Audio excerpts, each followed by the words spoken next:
Donc, et voilà, c'est parti. Et c'est très rigolo, hein, parce que je me suis rendu compte en écoutant certains de mes cours, ne jamais faire ça, on est toujours vraiment mauvais quand on réécoute ses cours. Mais je commence mes cours toujours par « et voilà, c'est parti », parce que ça commence juste quand je commence à enregistrer. C'est quand même très rigolo, tout moins pour moi. Là, vous en conviendrez, c'est assez moyen pour vous, j'imagine. Donc, ce qu'on va regarder un peu aujourd'hui, hein, excusez-moi, je vais juste réduire ça ici. Ce qu'on va voir un peu de particulier avec le cours de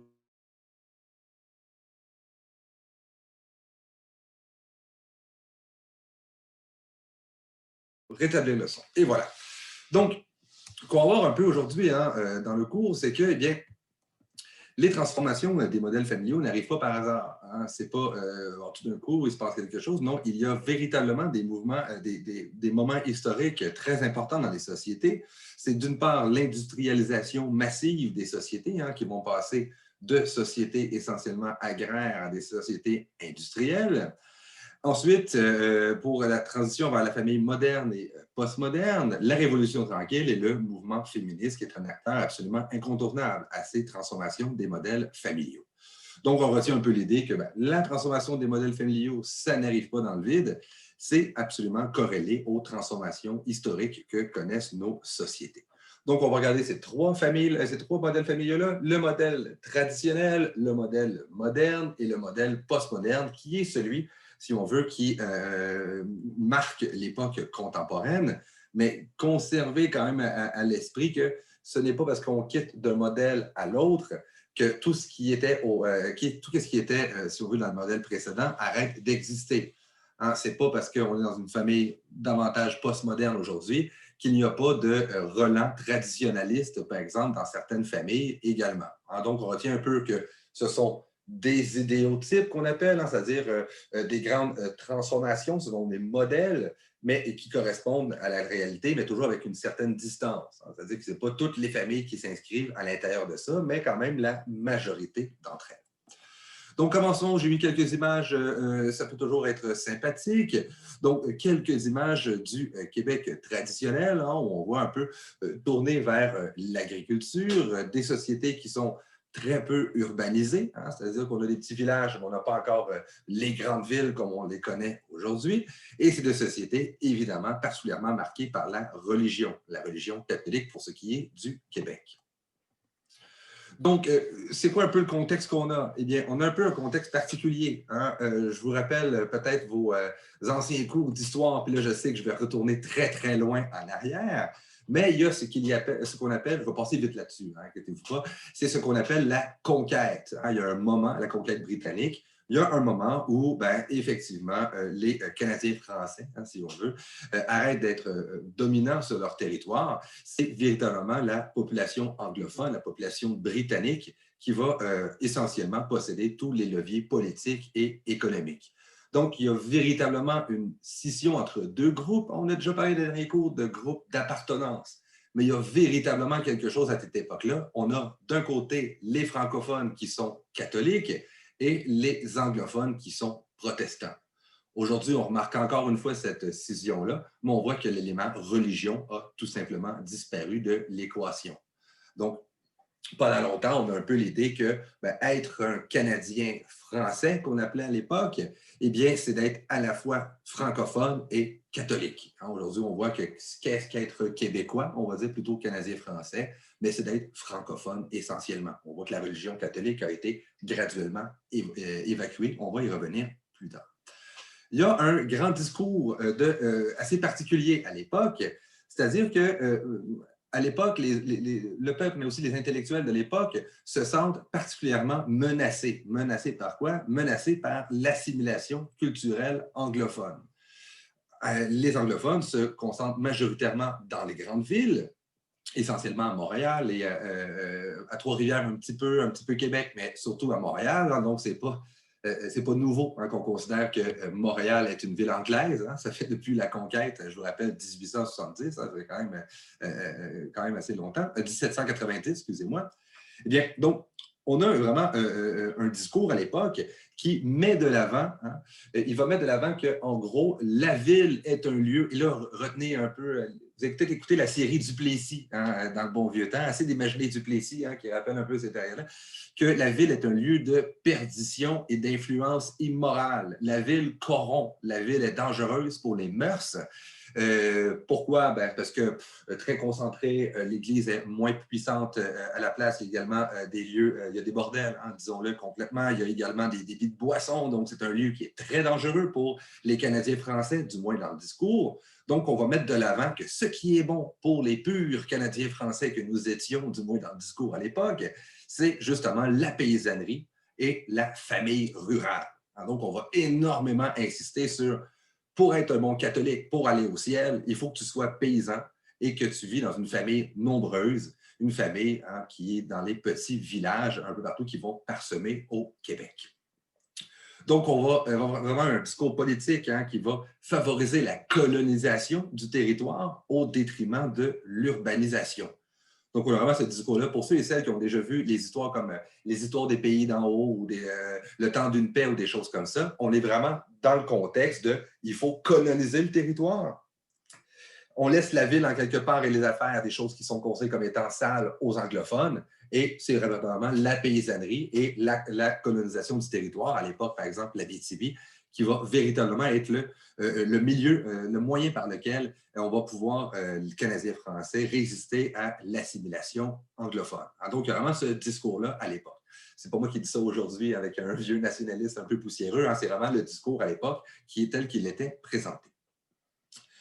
Également, il y a un autre phénomène qui va arriver, c'est-à-dire qu'il faut pouvoir... Comment résister à l'assimilation? Bien, il y a un moyen, on doit avoir énormément d'enfants. Hein, c'est-à-dire qu'on va résister à l'immigration par une revanche démographique. On va faire beaucoup de bébés. Hein, c'est vraiment l'objectif de l'époque. Donc, avoir une idéalisation de la vie rurale, de la grande famille rurale également. Donc, des familles nombreuses, des familles qui habitent dans les villages et qui ont une activité agricole. Ça va fonctionner, hein, à quelque part, ce qu'on appellera plus tard la revanche des berceaux, hein, la revanche de la conquête par les berceaux des Canadiennes françaises. Bien, de 1831 à 1871, la population du Québec va passer de 511 000 à 1,2 million d'habitants. Elle va doubler en 40 ans, ce qui est absolument énorme. Et ce qui nous donne une moyenne d'environ 8 enfants en moyenne par femme canadienne-française de l'époque. Donc, imaginez, c'est absolument énorme comme poids. Et vous ne serez pas étonné non plus que ça ne va pas favoriser l'éducation des jeunes filles à l'époque non plus, hein, parce que son objectif à elle, c'est de s'occuper de familles nombreuses et également d'avoir énormément d'enfants une fois devenus adultes. Donc, on a cette idée-là qui est très, très particulière. La société elle-même, eh bien, comme je disais un peu plus tôt, un mode de vie rural, les valeurs sont traditionnelles, hein? C'est les valeurs, si on veut, qui sont prônées essentiellement par l'Église catholique et véritablement une forme d'autoritarisme. Hein? Il y a des figures qui sont absolument incontournables. Ce sont tous des figures masculines, hein? Vous ne serez pas étonnés. C'est le curé et le père de famille. Hein? Le père de famille a un pouvoir pratiquement absolu sur les enfants à l'intérieur de la famille. La DPJ n'existe pas à l'époque. Hein, vous en conviendrez, ça arrive beaucoup plus tard.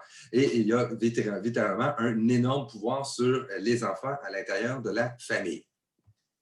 Donc, valeur très traditionnelle, le rôle de l'Église est absolument omniprésent. Hein, c'est-à-dire qu'on va se remettre en question, en cas de litige, si on veut, à l'Église catholique. Également, il faut se rappeler à l'époque, ça va arriver plus tard avec la Révolution tranquille, il n'y a pas de système public de santé, il n'y a pas de système public d'éducation. Ce sont deux services qui sont offerts par l'Église catholique. Hein. Donc, à ce moment-là, c'est assez mal de se mettre contre le curé, de se chicaner contre l'Église, si on veut, parce que vous pouvez perdre vos services de santé et vos services d'éducation également pour les enfants. Donc, on est un peu coincé dans ce modèle-là, mais quand même, il faut souligner que l'Église a énormément, si on veut, favorisé le filet social de l'époque des Canadiens français.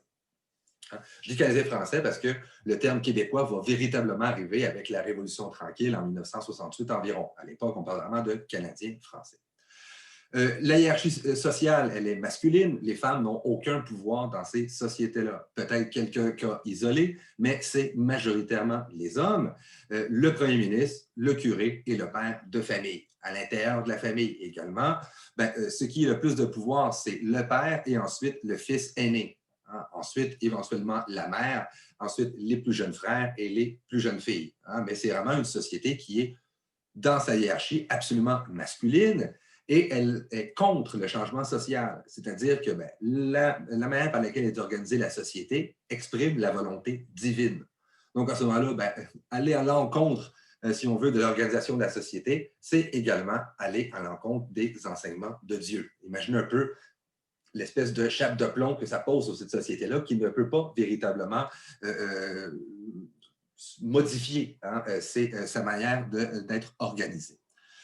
La famille à l'époque, on considère vraiment que c'est la cellule de base de la société. Hein, c'est-à-dire que c'est comme si la société serait composée d'une entièreté de familles, un ensemble de familles, puis c'est vraiment à travers la famille qu'on peut survivre. Hein, pas seulement vivre au quotidien, mais c'est vraiment qu'on peut survivre. Pourquoi?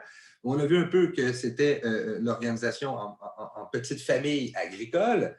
La famille est le lieu de production des biens et des services qui sont nécessaires à la survie. C'est-à-dire qu'on va on va dire, comme on dirait aujourd'hui, on est autosuffisant pour la plupart du temps. Évidemment, quelquefois, on a des surplus, on va les échanger au marché, mais la plupart du temps, on fabrique l'entièreté de nos propres objets de consommation. Donc, véritablement, le lieu de production et donc la cellule de base de la société.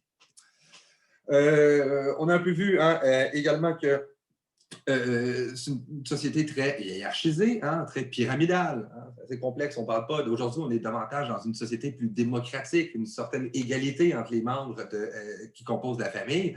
À l'époque, c'est très hiérarchisé. On a vraiment une pyramide en haut, parce qu'on a le père qui occupe littéralement le dessus de la pyramide. Donc, je viens un peu ici, hein, le père est le maître après Dieu de l'entreprise familiale. Comme je dis, il y a vraiment un pouvoir absolu envers les membres de sa famille. La famille a également tendance énormément à se replier sur elle-même, hein, c'est-à-dire qu'elle n'accepte pas les interventions extérieures. Peut-être des fois le curé, quand par exemple les cas de violence conjugale sont vraiment trop exagérés ou du moins publics, hein, c'est-à-dire que quand c'est trop flagrant à quelque part, mais sinon, c'est absolument normal les cas d'abus des enfants et de violence conjugale également à l'intérieur de ces familles-là. Hein. Ce n'est pas très, très rigolo, vous en conviendrez, du moins à notre regard d'aujourd'hui. À l'époque, ça pouvait, peut-être pas pour les victimes, là, mais pour ceux qui n'en étaient pas directement victimes physiquement, ça pouvait être considéré comme relativement normal. On a vu un peu sur les cours sur la socialisation. Si c'est la seule situation que tu as vécue, évidemment, tu vas considérer comme étant ça va de soi, ce type de situation-là. Hein. Donc, la famille est particulièrement étanche aux interventions extérieures, sauf celles de l'Église parfois. Pour ça, on va voir que ça va se transformer un petit peu, mais vous avez peut-être déjà eu des cours où ça va venir plus loin dans votre cursus, des cours sur violence conjugale et maltraitance des enfants, mais on voit également qu'il y a des familles qui existent encore, qui sont très traditionnelles et qui vont avoir tendance justement à ne pas vouloir de l'intervention extérieure, hein, justement pour contrôler le pouvoir à l'intérieur de la famille sur ses membres. Donc, ils ont tendance à disparaître pour éventuellement remplacer par d'autres modèles, mais ce n'est pas vrai. Vous en connaissez peut-être dans votre entourage ou quand vous étiez jeune, peut-être. Des familles qui sont encore traditionnelles, ça existe. Hein? Ce n'est pas tout simplement disparu, ces situations. Le mariage, vous vous en doutez bien que le mariage, on ne choisit pas tant que ça son ou sa partenaire. Le mariage est surtout une union indissoluble. Ça veut dire qu'on ne peut pas divorcer. C'est même illégal par la loi de demander un divorce. Hein? Donc, c'est vraiment tout ce qu'on vous disait, pour ceux et celles qui se sont mariés ici, jusqu'à la mort vous sépare. C'était effectivement le cas à l'époque. Hein? C'est-à-dire qu'aujourd'hui, on est davantage dans des dynamiques, là je fais une petite digression, hein. On est davantage dans des dynamiques de monogamie successive, mais là, c'était vraiment une époque de monogamie, hein, pour la vie, tout simplement. Hein. Également, ben, on ne choisit pas toujours son mari ou sa femme. Ça va vraiment dépendre des familles, mais le plus souvent, c'est qu'on va marier. Là, pour les plus âgés d'entre vous, vous allez voir l'expression qui revient, attention, un bon parti. On va essayer de trouver un bon parti, de matcher à quelque part deux personnes entre elles parce qu'ils représentent un avantage pour les deux personnes à l'intérieur de la famille. Vous ne serez pas étonné que ben, ça va être évidemment, de la monogamie hein, qui va être valorisée, hein, c'est-à-dire un seul partenaire. Et vous ne serez pas étonné non plus hétérosexuel. Hein. L'homosexualité, évidemment, elle existe à l'époque, mais elle est absolument réprimée par la collectivité et également par les différents cadres de loi. Pourquoi aussi, il y a un truc, hein, faire un petit... ben, je vais finir la sexualité, puis on va revenir juste un petit détail par rapport à la monogamie. Pourquoi c'est aussi important, cette chose?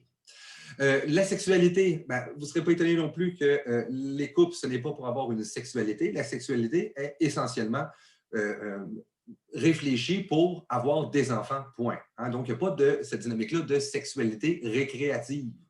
Hein? À l'époque, ben, vous en conviendrez que on n'a pas de moyens de contraception efficaces. Il y avait déjà un petit peu la méthode du calendrier, mais vous connaissez peut-être certains d'entre vous que ce n'est pas tant efficace que ça non plus.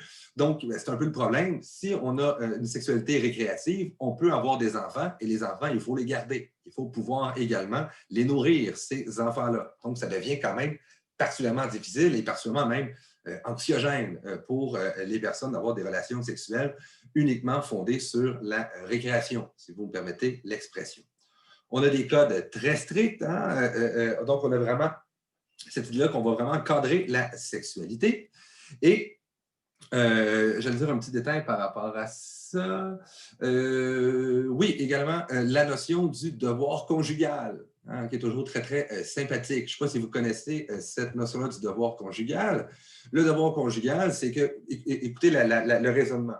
Si on est marié pour avoir des enfants et qu'on a des relations sexuelles uniquement pour avoir des enfants, qui êtes-vous, femme, pour refuser une relation sexuelle? C'est ça, le devoir conjugal, hein, qui n'existe plus aujourd'hui. Hein. On a considéré aujourd'hui, on va revenir plus tard sur les cadres de loi, que le viol conjugal, c'est-à-dire d'obliger sa personne à avoir une relation sexuelle, est considéré comme un crime aujourd'hui. Mais pendant longtemps dans ces sociétés-là, le devoir conjugal disait en gros que la femme devait se soumettre aux relations sexuelles. Parce que le but d'une femme, c'est d'avoir des enfants et de s'occuper de la maison. Vous voyez, encore une fois, que je dis plus loin, là, hein, le mouvement féministe va quand même changer beaucoup l'organisation de la famille. Mais vous en conviendrez que ce modèle traditionnel-là n'est pas nécessairement profitable aux femmes. Vous en conviendrez que c'est elles souvent qui vont surtout payer un fort prix de ce type d'organisation sociale. Donc, également, j'ai souligné hein, pourquoi ça? Pourquoi l'idée de monogamie? Pourquoi l'idée de devoir conjugal? Bien, il y a cette notion-là de la filiation. Hein, dans les sociétés traditionnelles, c'est vraiment l'idée que ça va changer quand même avec le temps. Déjà au Québec, mettons 1900, ça va changer un petit peu, la médecine avançait, mais disons pendant longtemps dans l'histoire de l'humanité, si on veut, du moins en Occident, hein, il y a cette idée-là que, et là, attachez-vous, chère dame, vous n'avez peut-être pas aimé la partie qui s'en vient, c'est-à-dire que c'est considéré comme la femme ne donne pas, aujourd'hui on dirait, ne donne pas ses gènes à l'enfant. Elle sert que de réceptacle, excusez-moi, hein, réceptacle, voilà, je l'ai eu, réceptacle à la semence masculine. En gros, vous êtes un vivarium, essentiellement, qui va permettre à l'enfant de se développer à l'intérieur de votre utérus. Hein. Donc, on a un peu cette idée-là, c'est assez sympathique, Caroline, vous en conviendrez. On a vraiment cette idée-là. Donc, à ce moment-là, c'est l'idée que c'est le père. En gros, c'est comme si tous les enfants seraient pratiquement uniquement que celui du père. Donc, il y a vraiment cette logique-là de contrôle de la sexualité féminine qui s'installe, c'est-à-dire que je dois m'assurer que mes enfants, à qui je vais transmettre, aux hommes, évidemment, aux femmes, que je vais transmettre mes avoirs à mes garçons, ce soit effectivement les miens. Que ce ne soit pas des enfants de quelqu'un d'autre. Donc, le contrôle de la sexualité féminine fonctionne véritablement dans une société qui a une filiation patrilinéaire, hein? C'est-à-dire qu'on a vraiment l'idée qu'on a le père qui était le père de, qui était le père de, qui était le père de, hein? Comme s'il y avait une ligne directrice. Encore aujourd'hui, on a un peu les relents de ça, dans la mesure où l'écrasante majorité des individus ici dans la classe portent le nom de famille de leur père. Hein, on a encore cette dynamique-là patrilinéaire, même si de plus en plus, mais quoi, ça a baissé un peu, mais il y a eu une mode dans les années 2000 environ où on avait les deux noms de famille, hein, mais qui a eu tendance à disparaître. J'imagine que les parents s'étaient posé la question que allait se passer à la deuxième génération où on allait avoir 4 noms de famille. Ça commençait à devenir relativement compliqué. Mais si on a aujourd'hui le nom du père, pour les enfants, c'est davantage pour une dimension pratique que vraiment cette idée-là de filiation patrilinéaire. Hein. Vous avez peut-être déjà vu dans des films qui se passent au Moyen Âge ou dans la Renaissance, la nécessité pour ces individus d'avoir des fils pour pouvoir léguer l'entièreté de leurs biens à leurs fils. Hein. Donc, les femmes ne pouvaient pas hériter dans l'écrasante majorité des sociétés en Occident. Il y en a quelques-unes qui varient un petit peu, mais sinon, si on veut, c'est pour ça que les féministes vont dire que le mariage est une immense machine à déshériter les femmes, essentiellement. Hein? Donc, on a un peu ce discours-là. Donc, voilà pour la petite parenthèse sur la filiation patrilinéaire.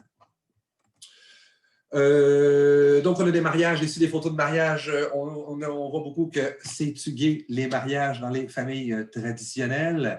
Donc, on a des mariages, en fond, qui sont véritablement, si on veut, le fondement de la famille. Et également, ben, on a quelque chose d'assez précis qui se passe à l'époque, mais dans les familles, modèles de famille qui arrivent un peu plus tard. Au début, on se marie, ensuite, on vit ensemble, ensuite, on a des enfants, et c'est comme ça l'ordre des choses. Aujourd'hui, on voit que l'ordre n'est pas nécessairement le même. On peut vivre ensemble, avoir des enfants et se marier ensuite. On voit que l'ordre culturel, si on veut, hein, de succession des événements importants va avoir tendance à se modifier. Dans les familles traditionnelles, on se marie, ensuite on vit ensemble et ensuite on va avoir des enfants. Quelques rôles familiaux. Hein? Le père est le propriétaire des biens et des individus. C'est assez sympathique, et est considéré comme étant le pourvoyeur unique. En gros, même si les autres personnes dans la famille travaillent, dans la mesure où il travaille sous ses ordres, mais c'est vraiment le seul qui travaille. À la limite, il délègue quelques parties des emplois.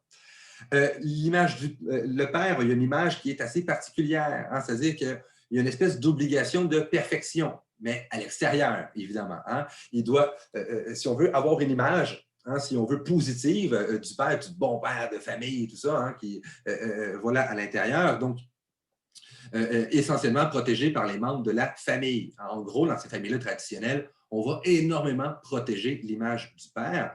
Et aujourd'hui, on dirait que les familles traditionnelles, ce n'est pas elles qui vont avoir spontanément l'idée de dénoncer à la DPJ hein, des actes de violence commis, par exemple, par le père. On va avoir tendance à protéger l'image du père.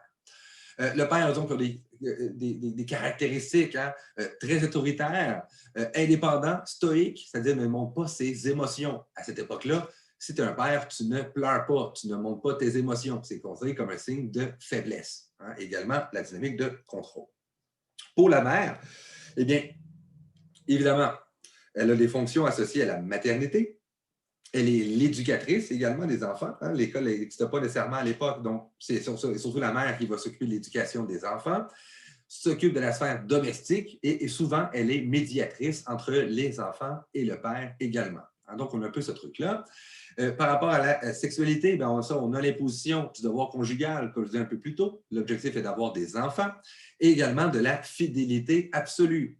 Hein, c'est pour cette raison-là, filiation patrilinéaire, qu'on accepte, et même d'ailleurs encore un peu aujourd'hui, hein, on dirait dans le discours, qu'on accepte davantage l'infidélité masculine que féminine, hein, mais qui viendrait en quelque part de ce modèle traditionnel-là de la famille, qui même si on n'est plus moins là-dedans, demeure quand même dans notre imaginaire culturel. Les enfants sont particulièrement soumis. Hein, il n'y a pas l'idée de les enfants qui peuvent faire valoir leur opinion et tout ça, va arriver beaucoup plus tard, cette idée-là. Jusqu'au mariage, ils vont demeurer sur l'autorité du père et également sont considérés comme de la main-d'œuvre. On est dans les familles qui sont agricoles essentiellement, donc ce sont des mini-adultes, en quelque part, en miniature. Et c'est bien particulier dans les vêtements, on le voit très bien, dans les vêtements jusqu'à 3 ans environ, les petits garçons et les petites filles sont habillés pareil avec des espèces de robes blanches, hein, vous avez peut-être déjà vu dans quelques films. Donc, c'est un peu un habit unisexe, hein, quelque part à cette époque-là.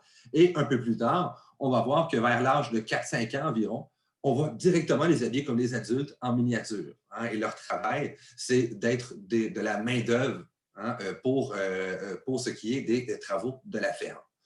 L'idée d'enfance, comme on le connaît aujourd'hui, ils doivent jouer, tout ça, éventuellement l'adolescence, hein, ils doivent aller apprendre à l'école, ça n'existe pas. Le but, c'est d'avoir de la main-d'œuvre pour pouvoir faire survivre la famille. Alors, donc, on a vraiment cette idée-là assez particulière à l'époque. Et également, pour ce qui est des femmes, on a quelque chose d'assez plus ou moins sympathique.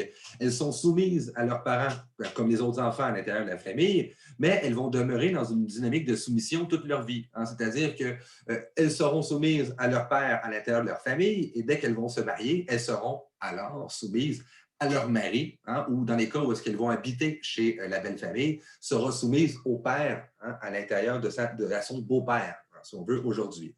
Donc, toute sa vie durant, elle sera sous l'autorité, hein, et sous les ordres, en quelque part, d'un homme tout au cours de sa vie. Donc, on voit un peu que les choses ont énormément changé, hein, comparativement aux familles traditionnelles, mais on va voir un peu sur le cours sur le travail que, ben, quand même, en tout cas, on va en discuter de ces éléments. Là, on a vraiment le modèle à l'époque qui était très, très flagrant. Donc, on a vraiment l'idée du père et des mères.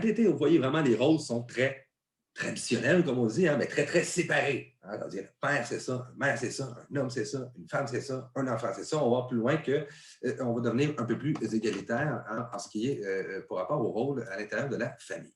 J'ai mis ici quelques exemples. Pourquoi? Ah oui, on voit un peu que ce qui va se produire, bien, il va y avoir deux phénomènes majeurs qui vont faire ça qu'on va changer de modèle. Hein, ça va être l'urbanisation des sociétés et l'industrialisation, hein, c'est-à-dire l'arrivée massive des manufactures et des industries. On voit ici une manufacture de fil, hein, c'était une manufacture de filage, tout simplement. On voit ici toutes les bobines, hein, donc on a ce modèle-là, et également l'urbanisation. Ici, vous voyez une partie de Montréal. Donc, on a véritablement l'avènement des grandes villes qui vont vraiment commencer à rassembler de plus en plus d'individus. Ce qui va amener quelque chose d'assez particulier, c'est-à-dire qu'on va avoir un déplacement de population, hein, c'est-à-dire qu'il va y avoir un exode, on appelle un exode urbain, hein, c'est-à-dire que pour un ensemble de raisons, mais qui va faire en sorte que les individus, surtout à cause de la crise économique, mais qui va faire en sorte que les individus vont majoritairement quitter la campagne pour venir s'établir dans les villes attirées par les emplois à l'intérieur des entreprises et des manufactures de l'époque. Donc, pour la première fois, même, je dirais, de l'histoire de l'humanité, hein, on a vraiment une séparation franche entre le lieu où on travaille et le lieu où on réside. Avant, c'était à ce même endroit-là. Aujourd'hui, on a vraiment une distinction assez profonde. L'industrialisation et l'urbanisation vont remettre en question l'Église, hein, et l'autorité divine. En gros, ben, il y en a certains d'entre vous qui habitent dans des villages ou dans des petites villes. Je ne veux pas dire village, ça insulte toujours les gens, là, mais si vous êtes 500 personnes, c'est un village. Là. Je commence déjà à vous agacer. Mais vous avez peut-être déjà vécu dans des villages ou des petites villes. Bien, vous voyez que c'est quand même particulièrement difficile d'être libre, hein, et d'être différent quand on habite dans une petite ville. Hein. Le contrôle social est très fort dans les petits endroits, dans la mesure où n'importe où vous vous placez, bien, tout le monde finit par savoir. Hein, comme on dit, tout finit par se savoir, tout le monde sait tout. Hein.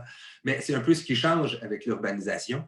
C'est-à-dire que l'urbanisation va permettre un anonymat. Hein? C'est-à-dire que, ben, moi, j'habite à Montréal, ben, dans ma journée, il y a peut-être une personne que je vais recroiser dans ma vie. Hein? Les autres, c'est toutes des gens que je vois absolument jamais. Mais quand j'habitais dans une petite ville en banlieue de Montréal, sur la Rive-Sud, ben, toutes les gens que je voyais, c'est toutes des gens que j'allais voir au cours du mois. Hein? Donc, ça permet un plus grand anonymat, la grande ville. Et également, bien, ça commence à être difficile de savoir qui va à l'église, qui ne va pas à l'église quand vous êtes dans une grande ville, hein, où est-ce qu'il y a une église, bien, vous pouvez facilement vous cacher. Mais dans les petites villes, c'est particulièrement difficile. Donc, le pouvoir de l'église perd énormément, si on veut, perd énormément en emprise au fur et à mesure que l'urbanisation va se développer au Québec. Hein, donc, on a déjà un début de déclin, excusez-moi, du pouvoir de la religion. Déjà également des éléments qui vont changer, mais le mode de vie urbain va favoriser l'organisation nucléaire de la famille. Hein? Qu'est-ce qu'on veut dire par l'organisation nucléaire de la famille? C'est les parents avec les enfants et c'est tout. Hein, on n'a pas la famille élargie, hein, les cousins, les tantes, les oncles et tout ça qui peuvent habiter proche. Donc, on a vraiment l'idée que ben, les familles vont avoir tendance à se replier sur un nombre restreint d'individus. Hein. C'est sûrement le cas, j'imagine, dans vos familles également. Ben, vous habitez avec vos parents, vos frères et vos sœurs, c'est tout. Hein. Donc, on a un peu ce modèle-là qui va énormément se développer. À l'époque, ben, la CSST n'existait pas et les horaires de travail étaient particulièrement difficiles. Hein. En majorité du temps, on travaille 10 à 12 heures par jour pour des salaires de misère, 6 jours par semaine, hein, sauf le dimanche qui était consacré aux choses de l'Église. Du moins, pour dire la vérité, hein, en avant-midi et en après-midi, ben, c'était quand même période libre, si vous me permettez l'expression. Les conditions de travail sont absolument exécrables, sont particulièrement difficiles. Le Québec est particulièrement pauvre à l'époque. Et les femmes et surtout les enfants vont également travailler dans les manufactures. Hein. Donc, le travail des enfants est quand même au début de ce modèle-là relativement, est assez commun à quelque part. Hein. L'avantage qu'ont les petits-enfants sur les adultes, ben, d'une part, ils sont payés moins cher. D'une part, les femmes sont payées moins cher que les hommes au même métier. Hein, aujourd'hui, on va voir que plus tard, ça va être modifié un peu ce truc-là. Mais également, les enfants sont payés beaucoup moins cher. Et pourquoi pensez-vous qu'on engage les enfants dans les usines? Ben, ils ont l'avantage d'avoir des petits bras, hein, qui peuvent leur permettre de décoincer les machines. Mais vous ne serez pas étonné non plus que ben, les machines n'avaient pas de cran de sécurité et de sûreté. Donc, il y avait énormément d'accidents également de travail. C'est-à-dire qu'on se faisait arracher des bras carrément. C'est un peu ça qui pouvait arriver. Et ben, si vous étiez estropié dans le milieu du travail, il n'y avait pas de compensation. Hein, c'est-à-dire que ben, on va te renvoyer parce que tu ne peux plus faire la job. Hein, donc, à ce moment-là, c'était pratiquement voué à une vie à quêter, en quelque part, plus que d'autres choses. Hein. Donc, avant la CSST, avant les conditions de travail, c'était véritablement hein, le capitalisme sauvage qu'on appelle, l'idée que la seule importance, c'est faire du profit. Les ouvriers, les ouvrières n'étaient pas véritablement importants. Hein, les syndicats n'existaient pas vraiment à l'époque non plus. Et on a vraiment, éventuellement, hein, une distinction qui va être franche, qui va s'installer. Les femmes vont être à la maison, à l'univers familial, et le monde du travail va véritablement être uniquement composé que d'hommes, si on veut, dans les premières périodes de cette période-là, de 1930 à 1980 environ. On voit également que les fonctions économiques vont avoir tendance à disparaître. Le but, c'est moins d'être un lieu de fabrication des matériaux de survie hein, pour la famille. Les fonctions affectives, l'idée que, à quelque part, la famille sert aussi à donner de l'affection aux membres, à ses membres et également aux enfants, commence à faire son apparition. Hein, c'est-à-dire que la famille, ce n'est pas juste pour survivre, c'est également pour l'affection également. On a également une apparition, en quelque part, de l'amour et à l'intérieur des couples, et également cette notion-là de la fidélité qui doit être réciproque. Dans les familles traditionnelles, c'est davantage la femme qui doit être fidèle, et dans les familles modernes, à partir de 1930 jusqu'à 1980, on a vraiment l'idée que hommes et femmes doivent être fidèles. Les mariages sont fondés sur l'amour, donc nécessairement, ça amène à l'idée de fidélité qui est réciproque. La famille est un peu plus ouverte hein, qu'auparavant, mais elle n'est pas totalement ouverte à l'intervention de l'État. Elle n'est plus autosuffisante. Hein, elle doit se tourner vers l'extérieur pour pouvoir survivre. On a les grands idéaux de démocratie qui font leur apparition. Le père est toujours au-dessus. Hein, il est comme le président de la famille. Il n'en est plus le chef, si on veut, comme auparavant. Il y a des idéaux de démocratie des communs, on peut peut-être décider un peu ensemble qui commencent, mais c'est encore une fois le père qui est malgré tout au-dessus. Donc, il pourrait avoir un droit de veto, par exemple, mais après qu'il y a eu au moins des discussions sur le sujet. Également, la famille s'ouvre aussi. Pourquoi? Il y a de moins en moins d'enfants à l'intérieur des familles. Donc, les familles ne sont plus autonomes pour la socialisation de leurs enfants. Hein, parce qu'on a juste 2 enfants. Avant, quand on avait 8, mettons, il y en a assez de frères et de sœurs sur le coin pour pouvoir éduquer les enfants entre eux. Mais de plus en plus, on voit que les familles ont tendance à s'ouvrir vers l'extérieur. Et graduellement, hein, on va avoir des lois qui vont être implantées sur la protection de la jeunesse et sur la violence conjugale, hein, qui était auparavant légale, la violence conjugale. Il n'y avait aucun problème avec ça. Mais, excusez-moi, on commence à avoir un peu une ouverture vers l'extérieur et n'est plus totalement refermée sur elle-même. Donc, On a un peu l'idée, hein, que je dis un peu, qui est fondée un peu plus sur l'amour. On l'appelle le couple fusion. Hein, non seulement cette idée qu'on est fondé sur l'amour à l'intérieur des familles. On a une apparition un peu d'une complémentarité des rôles. Hein, cette idée-là, on n'est pas dans l'égalité. On est dans l'idée que, écoute, c'est parce qu'on est complémentaire qu'on se divise les tâches à quelque part. En gros, dans le langage populaire, ça serait ben, les hommes sont meilleurs là-dedans, les femmes sont meilleures là-dedans. Hein? On va se diviser les tâches de cette manière-là. Hein? Donc, c'est un peu cette dynamique-là qu'on voit encore une fois dans plusieurs familles. Les hommes, par exemple, ne vont pas changer de couche. Parce que ce n'est pas dans leur nature, par exemple, hein, à cette époque-là, mais ils sont complémentaires. Fait que, toi, tu vas faire un peu les tâches associées à la maternité, moi, je vais faire les tâches associées à la masculinité par complémentarité. Les hommes sont quand même amenés à être un peu plus respectueux, communicatifs et compréhensifs. Hein, ils délaissent à quelque part le modèle traditionnel du père qui n'exprime pas ses émotions et particulièrement autoritaire. La mère demeure encore éducatrice domestique. On accepte toutefois qu'elle ait un revenu de soutien. En gros, une job à temps partiel ou un peu de bénévolat, si on veut, mais surtout si ça ne met jamais en question hein, son rôle principal qui est ici de s'occuper de la famille et de la maison. En gros, tu peux avoir un revenu de soutien, mais ça demeure quand même subordonné à ton rôle de mère. Hein, donc, on a vraiment, encore une fois, ce discours-là. Mais on a quand même un début d'ouverture hein, à l'émancipation par le travail des femmes. Les enfants, on a vraiment, entre les années 1930 à 80, l'idée, une tendance à l'enfant roi qui n'existe plus aujourd'hui. Hein. Il faut arrêter un peu avec ce discours-là. Mais à l'époque, étant donné que l'enfant, ben, on peut décider hein, davantage sur si on veut avoir des enfants ou pas et quand on veut avoir des enfants. Je rappelle, en pilule contraceptive autour des années 1969 environ, hein, donc ça commence déjà un petit peu. Eh bien, l'idée que l'enfant n'est plus comme quelque chose qui tombe dessus comme la misère sur le pauvre monde, hein, comme on veut l'expression, mais commence à être considéré comme étant la preuve de l'amour conjugal. Donc, il y a vraiment cette idée-là que la famille va commencer quasiment à se mettre au service de l'enfant hein, dans les années 1930-1980. Également, on va considérer que les enfants, excusez-moi, mais ont le droit, si on veut, d'avoir une période entre leur jeunesse et la vie adulte, à un milieu qui va être consacré hein, à leur éducation et au développement de leur personnalité. C'est vraiment à partir de 1930 que ce qu'on nomme aujourd'hui adolescence va véritablement exister. Avant, ce n'était pas compliqué. Vous étiez enfant et ensuite vous deveniez adulte. Il n'y avait pas de période de transition. Autour des années 30 jusqu'à 40, environ 50, développement de l'école, le développement de la nécessité d'avoir une main-d'œuvre plus instruite également, va amener l'idée qu'il faut envoyer les enfants à l'école et l'adolescence commence à être une période qui est considérée comme étant légitime en elle-même, chose qui n'existait absolument pas dans les périodes précédentes dans l'histoire de l'humanité, en Occident du moins non plus. Qu'est-ce qu'on a de particulier? Ben, c'est un peu ça. Hein? Qu'est-ce qui va permettre ce modèle-là à arriver et éventuellement la transition vers le modèle postmoderne?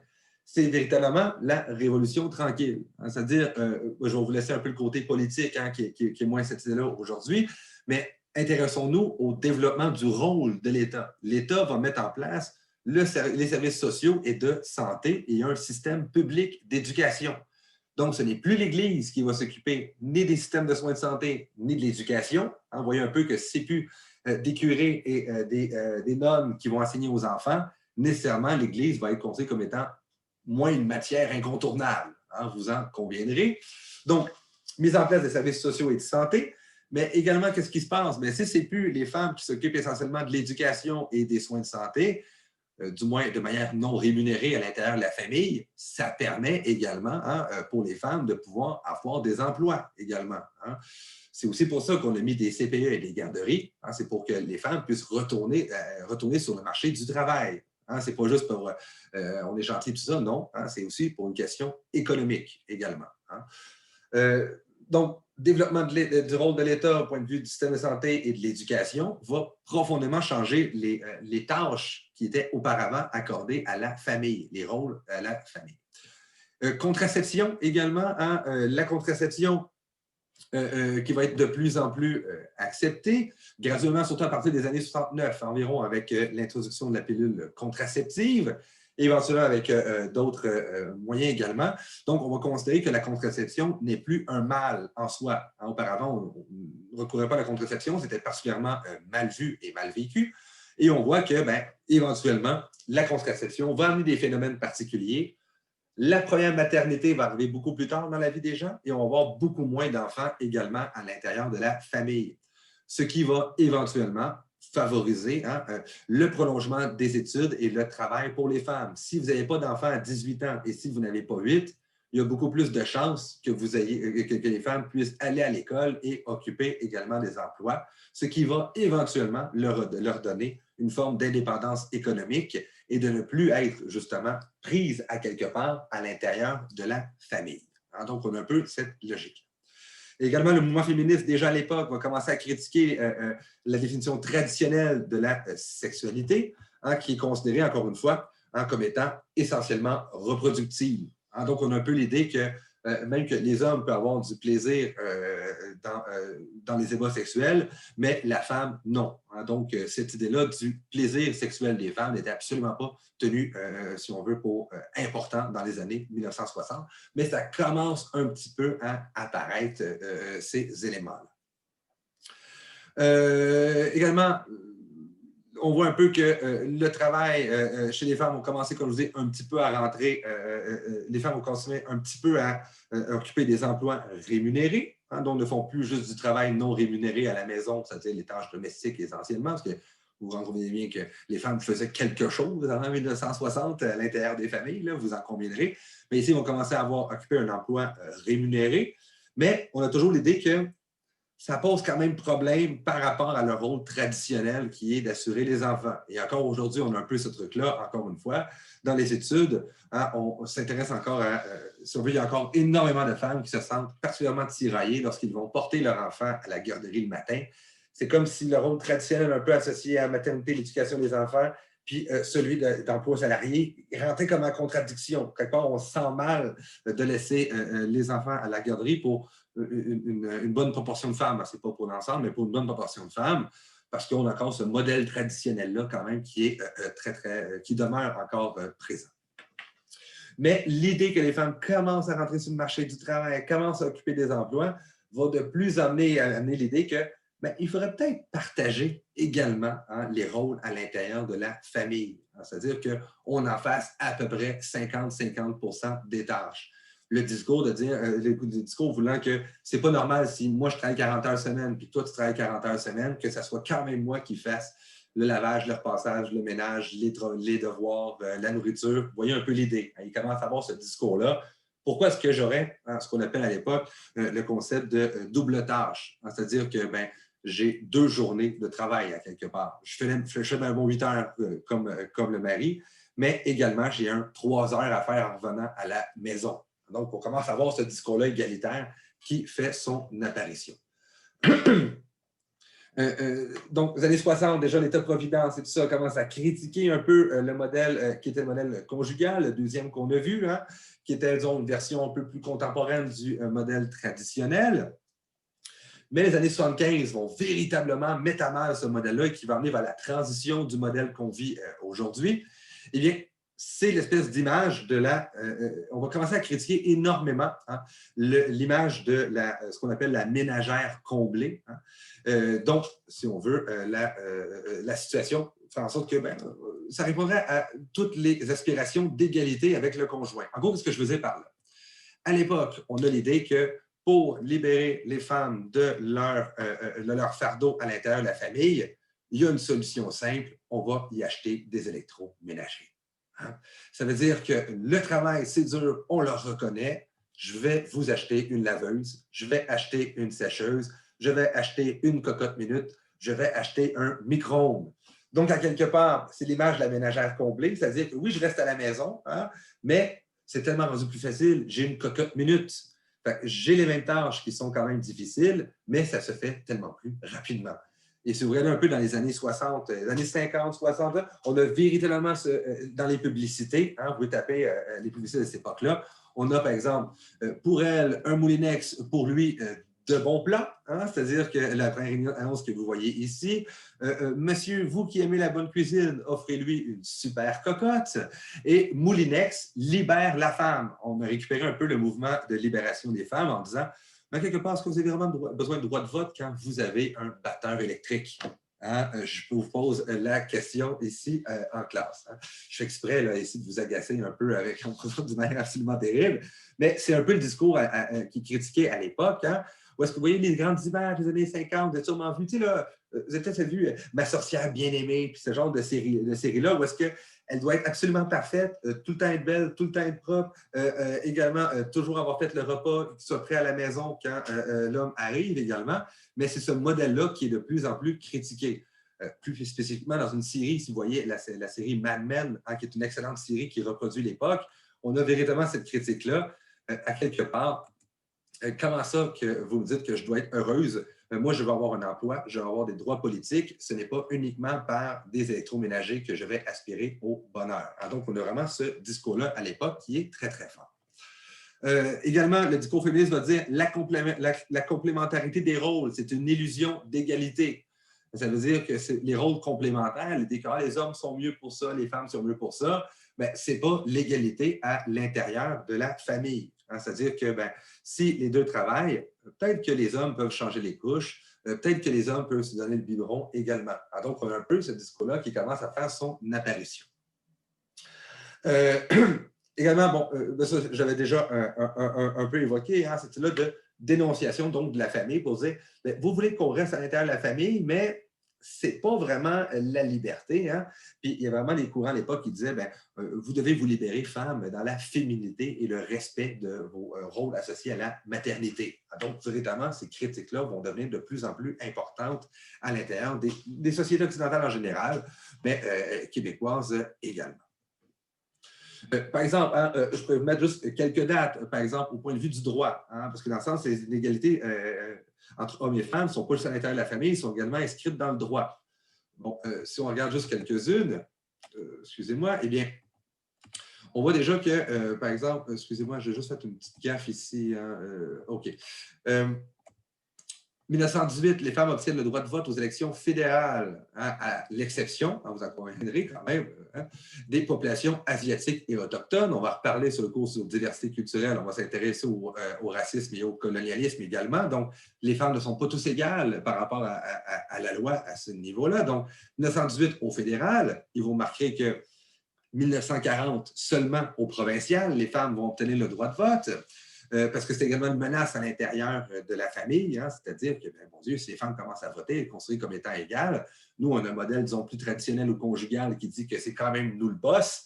C'est pas normal que les deux puissent voter au provincial et au fédéral. Ah, donc, la notion du droit de vote a vraiment posé problème à l'époque. En 1940, la dernière province canadienne a accordé le droit de vote aux femmes. 1964, l'obligation d'obéissance des femmes à leur mari est abolie. Il y avait vraiment ça dans la loi. Hein? Les femmes doivent obéissance à leur mari. Ce n'est pas juste les sociologues qui traînent dans leur coin à inventer des familles qui existent peu. C'était véritablement inscrit dans la loi. La loi de la capacité juridique. En gros, c'est quoi ce truc-là? Il y avait une loi qui était de l'incapacité juridique des femmes mariées. En gros, quand vous vous mariez à l'époque, vous étiez considéré comme une mineure toute votre vie. Hein, c'est-à-dire que vous n'aviez pas de droit, par exemple, d'ouvrir un compte en banque par vous-même, mais non plus de louer un appartement par vous-même non plus. Hein, il y avait un ensemble de droits qui n'étaient absolument pas considérés parce que c'était ça l'idée d'un mariage de contrat de soumission, hein, contre protection, hein, à quelque part, un modèle classique.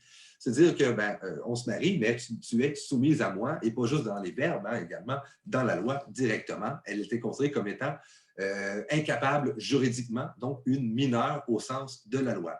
Ce qui amène quand même quelque chose de particulièrement rigolo. La première femme qui a été nommée ministre au Québec en 1968 de mémoire, hein, je ne veux pas dire de bêtises, mais autour de ça, c'était Mme Thérèse Casgrain, devait déménager de Montréal à Québec pour siéger au Parlement et elle devait quand même avoir l'autorisation de son mari pour pouvoir louer un appartement. Elle était ministre, quand même, je tiens à le souligner. Donc, imaginez quand même, hein, comment est-ce que vous pouvez divorcer à l'époque? Comment est-ce qu'on peut fuir une situation de violence conjugale pour les femmes à l'époque quand vous n'avez pas le droit d'ouvrir un compte de banque, que le divorce est illégal et que vous ne pouvez pas non plus louer un appartement par vous-même.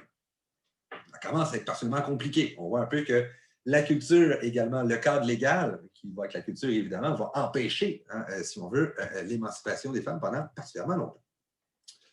1975, la Charte des droits et libertés des personnes qui prévoit que la discrimination basée sur le sexe est interdite au Québec. Je rappelle la date, 1975, je n'ai pas dit 1932, hein, quand même, ça ne fait pas si longtemps que ça qu'on a mis dans la loi qu'il était interdit de discriminer en fonction du sexe les individus. Aujourd'hui, ici, le 1969, la loi qui décriminalise la contraception est adoptée. Avant, recourir à des préservatifs ou à la pilule contraceptive, même si elle venait juste d'arriver quand même, c'était illégal, c'était un crime d'avoir des méthodes de contraception. En 1969, on décriminalise. Petit détail ici, je tiens quand même à souligner, on ne légalise pas, on décriminalise. Ce n'est pas tout à fait la même chose. C'est plus considéré comme un crime, mais ce n'est pas tout à fait légal pour autant. 1979, les Québécoises peuvent désormais prendre un congé de maternité sans risquer de perdre leur emploi. Un congé de maternité de 18 semaines. Pas comme aujourd'hui quand même, hein? On est rendu avec beaucoup plus de semaines que ça. Mais à l'époque, si vous tombiez enceinte, ben, vous perdiez votre emploi. C'est pas très compliqué. Donc, à ce moment-là, ben, si tu tombes enceinte, tu perds ton emploi, tu te ramasses chez vous, puis il n'y a pas de garderie, c'est sûr que tu vas quitter le monde du travail dès l'arrivée du premier enfant, nécessairement. Donc, c'est pour ça l'idée que la contraception, l'urbanisation qui va favoriser avoir des plus petites familles, va faire en sorte qu'aujourd'hui, il y a effectivement des femmes sur les bancs d'école, situation qui était particulièrement impossible auparavant. 1983, elle m'a quand même un petit peu choqué quand même. Une agression sexuelle commise par un conjoint est désormais reconnue comme un crime. Auparavant, si on veut, c'est la notion de viol conjugal qu'on appelle, hein, ben, c'était là que si le mari agressait sa conjointe, ce n'était pas considéré comme un crime. On voit un peu les relents du devoir conjugal qui est resté encore dans la loi, hein, donc seulement depuis 1983. 1988 seulement, l'avortement n'est plus un crime au Canada. Il est encore considéré comme étant criminel auparavant. Hein, vous allez pouvoir aller en prison en cas d'avortement.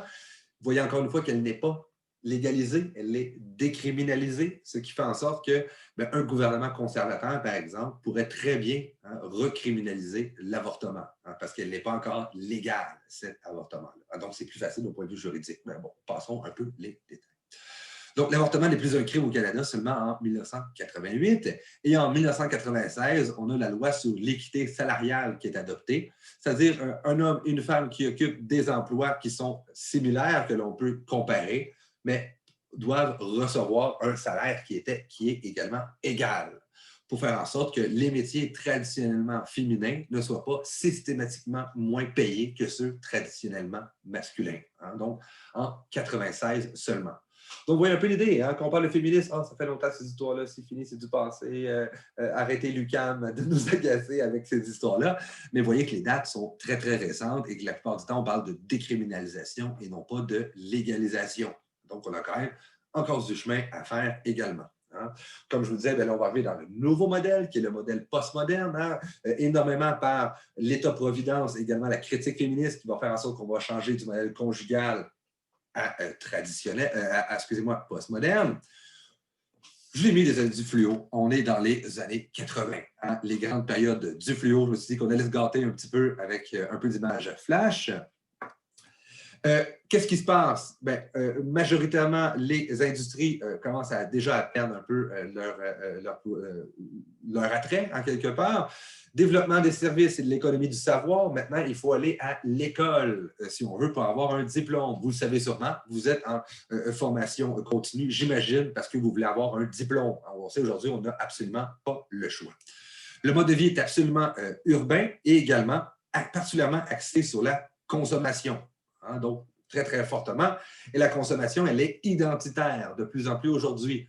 Je suis ce que je consomme, ce que je peux projeter, si on veut, dans le regard des autres, ce qui peut également poser problème à ceux qui sont en situation de pauvreté, hein, parce que pour plusieurs, ne pas pouvoir consommer, c'est également ne pas être quelqu'un.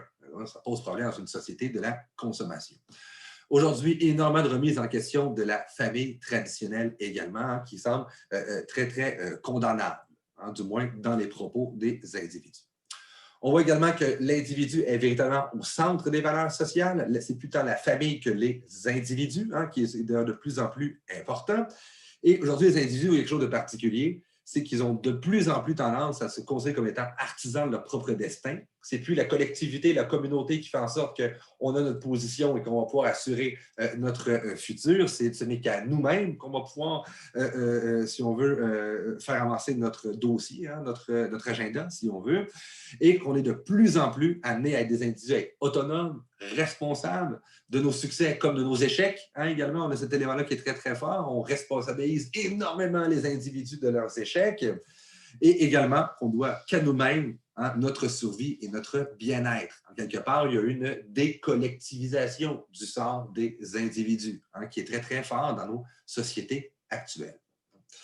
Ça va se présenter également oui, de petits détails, hein, je vous donne un petit punch comme ça. Il va y avoir une refonte du droit de la famille qui va être entamée, qui était déjà supposée être entamée, mais à cause de la COVID, ça a été un peu retardé. Eh bien, dans ce droit-là, excusez-moi, dans ce droit-là, on ne fera plus de. Ben, c'est pas cané, comme on dit, là, mais disons que ça va être davantage articulé sur le droit des enfants plutôt que celui des parents. Hein, donc, il y a vraiment une transformation, c'est vraiment l'idée que c'est plus tant la famille qui a les individus, à quelque part, ça va être de plus en plus, hein, on va surtout s'intéresser à la trajectoire des enfants. Il y aura sûrement des modifications éventuelles également par rapport à la DPJ, hein, cette idée-là que les parents leur enfant a été donné aux soins de la DPJ, ben, ne puissent pas retourner, disons, 5 à 6 fois, récupérer leurs enfants, hein, également. Donc, il va y avoir beaucoup de transformations qui vont être amenées, qui va être beaucoup plus articulé le droit de la famille, moins sur le droit des parents que sur le droit de l'enfant. C'est vraiment dans un contexte de promotion de l'individu. Si on veut, on est moins dans la logique traditionnelle quand même de les enfants sont la possession de la famille. De plus en plus, c'était là que l'individu est l'enfant est un individu comme les autres qui a le droit à la protection également de ses droits et de ses... voilà. Donc, une espèce de transformation également à ce niveau-là. Donc, retournons un peu dans la famille postmoderne. Donc, vraiment l'idée de liberté et d'égalité, hein, qui va vraiment beaucoup s'intégrer dans les familles. Tout ce qui est de la famille traditionnelle va tendance à être énormément rejeté. Hein. J'imagine que pas beaucoup d'entre vous accepteraient aujourd'hui qu'on choisisse leur mari ou leur femme pour le mariage, absolument inacceptable. Ou l'idée même que, à quelque part, ben, c'est votre père qui décide de ce qui se passe à l'intérieur de la famille. J'imagine que vous, quand vous étiez jeune, vous argumentiez, vous pouviez également être en désaccord et tout ça. Donc, absolument quelque chose de récent dans nos sociétés. Donc, remise en question de la famille traditionnelle et également des familles fondées sur la liberté et l'égalité. Également, vous en conviendrez bien que on a beaucoup plus de divorces également. Hein? C'est-à-dire qu'on a l'idée qu'on va certes valoriser l'amour, si on veut, mais les couples, si on veut, ne sont pas là pour toujours. Elles doivent, si on veut, il faut que le fait d'être en couple, en famille ou pas, hein, d'être en couple, ça enrichisse les deux individus. Ça ne doit pas entraver les deux individus. Sinon, on va avoir tendance à avoir de plus en plus de divorces et de séparations. En gros, on ne s'accote pas comme dans le bon vieux temps, comme on dit. Hein. C'est vraiment l'idée qu'il faut que les deux soient deux individus libres et autonomes. Donc, on a l'idée que ce n'est pas pour toujours. Hein. Il y a comme une forme d'entente qui est renouvelée. Hein. Je peux, à quelque part, quitter à chaque jour mon conjoint ou ma conjointe. Également, contrairement auparavant, pour la première fois véritablement de l'humanité, de l'histoire de l'humanité, les femmes ont un contrôle, dans le discours du moins, hein, un contrôle total sur leur sexualité et sur leur reproduction. Hein. C'est-à-dire que, comme groupe, les femmes n'acceptent plus de se faire dire, en quelque part, quoi faire avec leur corps. Hein, de moins en moins, du moins. Donc, contrôle la sexualité et leur reproduction. Donc, c'est quelque chose d'absolument inaliénable dans nos sociétés aujourd'hui. Donc, on a un peu ces caractéristiques-là. Hein? Donc, liberté, égalité et le couple, c'est vraiment fondé sur cette notion-là d'amour, mais d'amour de deux individus libres et autonomes. Donc, on retient un peu ces dynamiques. Excusez-moi. Les rôles, et enfin, ils sont interchangeables et égalitaires. C'est-à-dire qu'il n'y a pas de répartition sexuelle des tâches. Là, vous voyez qu'on est dans le discours. Hein, parce que j'imagine certains d'entre vous ont peut-être des jeunes familles. Hein, je ne connais pas tout le monde ici dans la classe. Mais cette idée-là que c'est pas l'idée, donc on accepte beaucoup moins aujourd'hui le discours qui dit ben, je ne vais pas changer les couches, je suis un gars. Est-ce que vous accepteriez ça ici de plus en plus à l'intérieur de votre couple? Ben, peut-être pas, mais en même temps, est-ce que c'est vrai que tout ça a disparu tout simplement? Est-ce que tous les discours qui avaient cours auparavant ont disparu? Est-ce que c'est vrai qu'il n'y a plus aucun garçon au Québec qui dit ben là, c'est une affaire de femme, ces affaires-là, je ne vais pas changer les couches? Ben, non, ça demeure encore présent, vous en conviendrez. On voit de plus en plus, c'est de moins en moins considéré comme étant acceptable comme excuse, si on veut, et qu'on a des répartitions des tâches qui est de plus en plus interchangeable et égalitaire. Les hommes et les femmes ont tendance, on fait attention, ont tendance à faire autant d'heures, si on veut, hein, à l'extérieur de leur travail, ont tendance, il faut faire attention encore une fois, à avoir des tâches qui sont interchangeables. Par exemple, c'est de moins en moins rare de voir, par exemple, des hommes s'occuper d'enfants en bas âge, de changer les couches, donner le biberon, de s'occuper des enfants, de rater des journées par raison des maladies des enfants. Ça existe de plus en plus. Par contre, il ne faudrait pas dire non plus que c'est majoritaire dans l'ensemble des familles, vous en conviendrez. Donc, on a un peu cette idée-là hein, d'un partage qui est égalitaire et qu'aujourd'hui, contrairement à auparavant, être parent est un libre choix entre gros guillemets, parce que les femmes, quand elles ont environ à partir de 26 ans, se font demander à toutes les parties de Noël, c'est quand tu vas avoir des enfants. Donc, il y a quand même une forme de pression sociale sur le fait d'avoir des enfants, vous en conviendrez, mais quand même, il y a une forme de liberté hein, d'avoir des enfants. C'est devenu davantage une question de choix. Même si, vous en conviendrez, on a quand même toujours un peu tendance à remettre en question la décision de certaines femmes de ne pas avoir d'enfants. Un jour, tu vas comprendre. Tu n'es pas encore assez prêt. Tu vas le regretter plus tard. Hein? On a toujours un petit peu tendance à considérer que ce n'est pas normal pour des femmes d'avoir des enfants parce que c'est dans leur nature féminine. On voit un peu que le discours traditionnel demeure encore assez présent. Mais on voit que, malgré tout, si on veut qu'on est davantage dans cette notion-là de libre choix. Les enfants, de plus en plus, on le voit qu'ils sont amenés énormément à développer leur autonomie.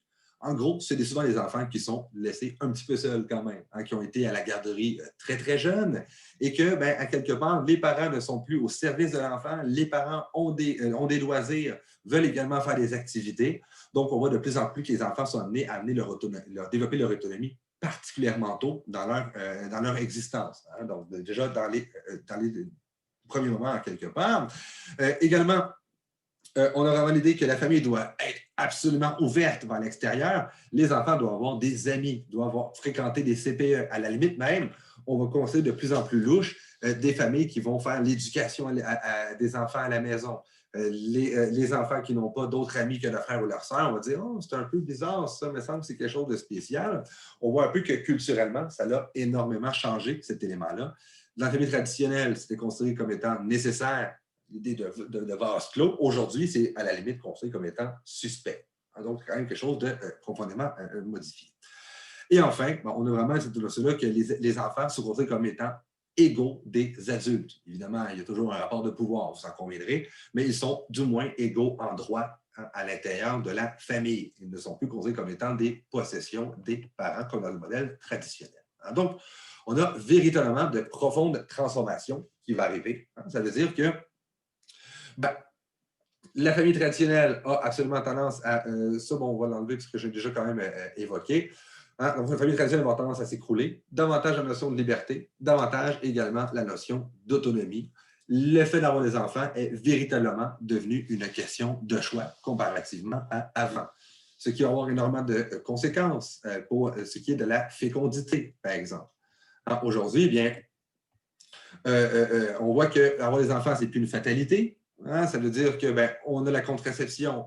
L'idée que les femmes ne vont pas uniquement se considérer comme étant des mères, hein? Elles sont davantage des individus, ils vont avoir des carrières, hein? Également, pas seulement avoir des enfants, donc profonde transformation.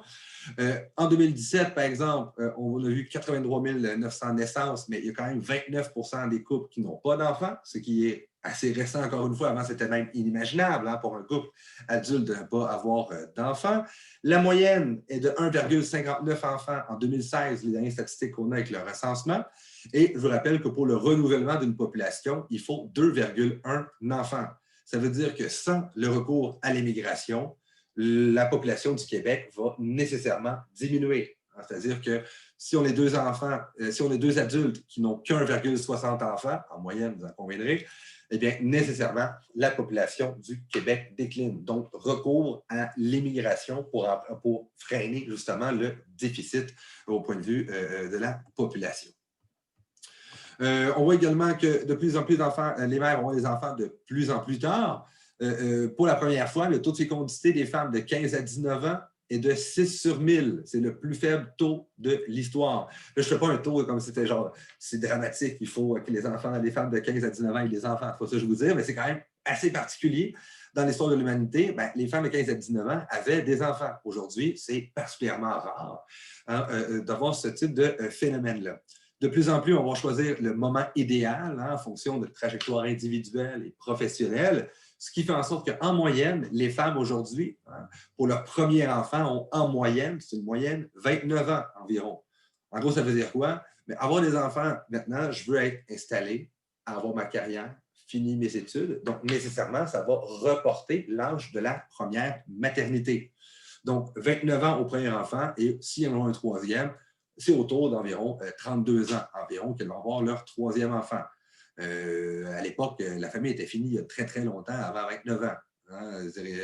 La moyenne après, avant, c'était autour de 25, tu as eu pas mal tous tes enfants. Hein? Aujourd'hui, on voit que 29, c'est 29,6 ans même, en vrai. Quand même, hein, c'est beaucoup plus reporté, si on veut, dans le temps. Même que l'âge moyen de la maternité des femmes enceintes au Québec, si je prends toutes les femmes enceintes au Québec, je fais la moyenne de ces femmes-là, elles ont en moyenne 30,6 ans. Voyez-vous quand même le report. On a franchi pour la première fois de l'histoire le 30 ans en 2011, hein, parce qu'on a de plus en plus, essentiellement grâce aussi à la technologie qui permet aux femmes un peu plus âgées d'avoir des enfants hein, par la fécondation in vitro et tout ça, hein, qui aide un peu à cette situation-là.